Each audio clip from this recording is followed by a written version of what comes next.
The last video that I posted to this channel talked about SmackDown's big debut on the USA Network. And if you haven't seen that video, I basically just talked about how it's basically going to be a mini PLE type of episode of SmackDown, considering everything that is going to happen during that episode of SmackDown. And while most people have their attention set on SmackDown, many may not be paying attention to what NXT is doing because NXT is going all out for their debut on the CW. So in this video, we're going to go through everything that we know about NXT's debut on the CW and talk about what may come from such a big debut, providing that it goes well. Let's dive right into the premiere episode of NXT on the CW. We're going to go through everything that we know about it, and then we'll get into what I think could come from the big debut on the CW for NXT. So the ones that we know right now, we have the NXT Women's Championship match between Roxanne Perez and Julia, which I think it speaks for itself. Obviously, Julia is still kind of getting her feet under her in NXT, and if it says anything about what type of matches she can put on, just go back and watch what she did with Chelsea Green on the most recent episode of NXT. And it was a very good in-ring debut for Julia as well. We're obviously still kind of getting familiar with Julia for those who don't necessarily pay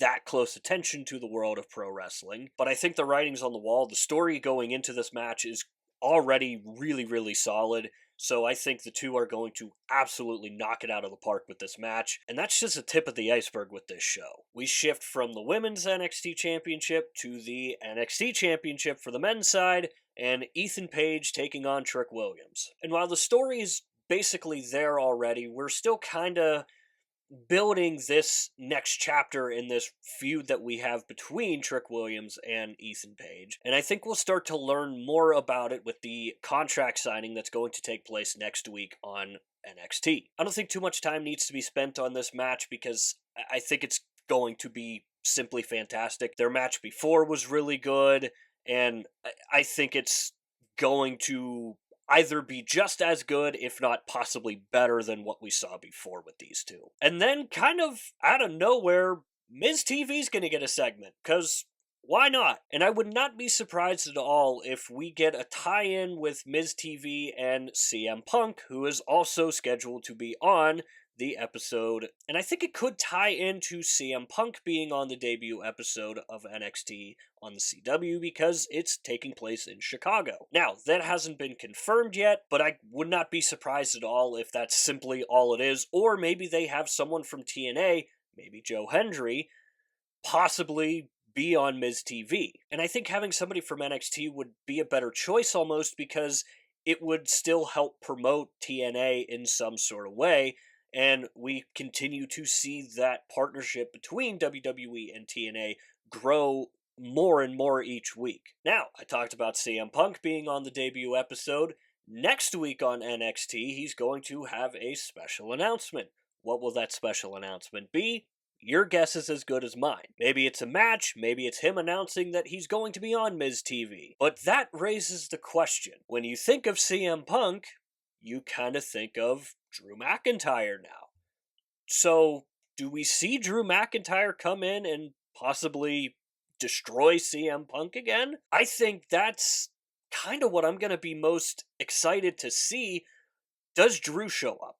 We saw CM Punk fly all across the world to torture Drew McIntyre, basically. So, why wouldn't Drew do the same thing and attack CM Punk in his hometown on the biggest episode of NXT that we've had in however many years? So that's basically what we know of the debut episode for NXT on CW. Obviously, we're going to know more as the weeks progress, as we inch closer towards that debut episode. But as of right now, that's what we know, and already, with what we have alone, it's going to set up to be just a crazy, insane night for NXT. Now, it should be mentioned that this is not our first time seeing NXT go all out for an episode of NXT, because on the October 17th, 2023 episode, this was the episode that had Cody Rhodes,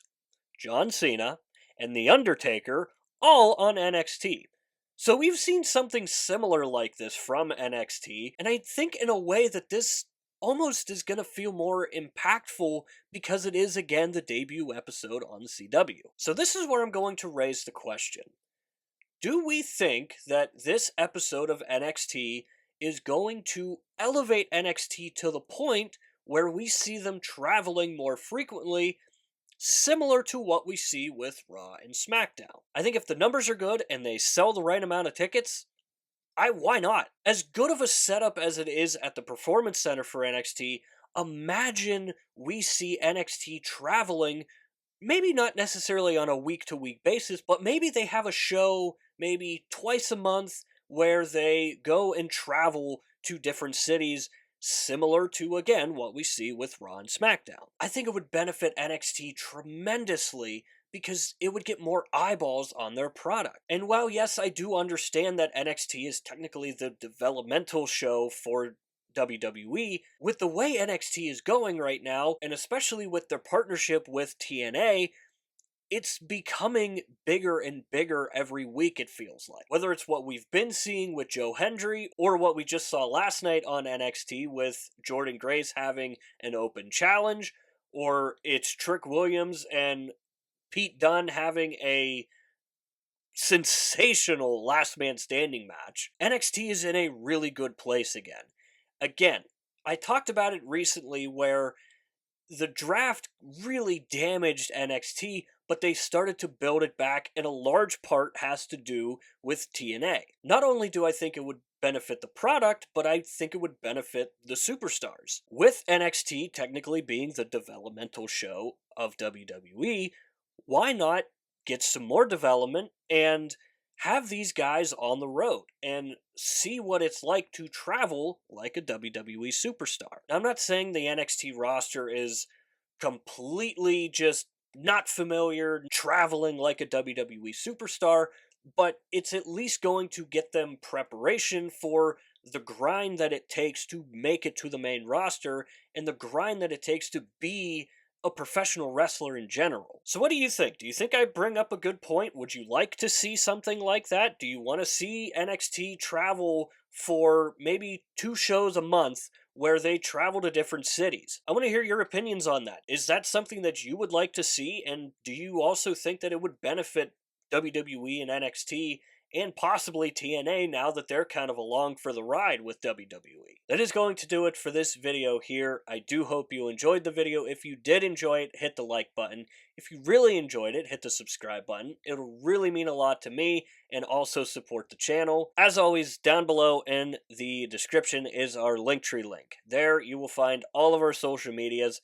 I highly suggest checking out our X page. Over on X, we do updates on every Monday Night Raw, Friday Night SmackDown, and all of the PLEs. And overall, I want that to be a place for wrestling fans like myself who don't have a lot of people to talk to about pro wrestling. So if that does apply to you, maybe swing by an upcoming episode of SmackDown or Raw or possibly one of the PLEs coming up. Join in on the conversation, and maybe it's for you at the end of the day. But again, that is going to do it for this video here. Stay tuned for more content coming in the future.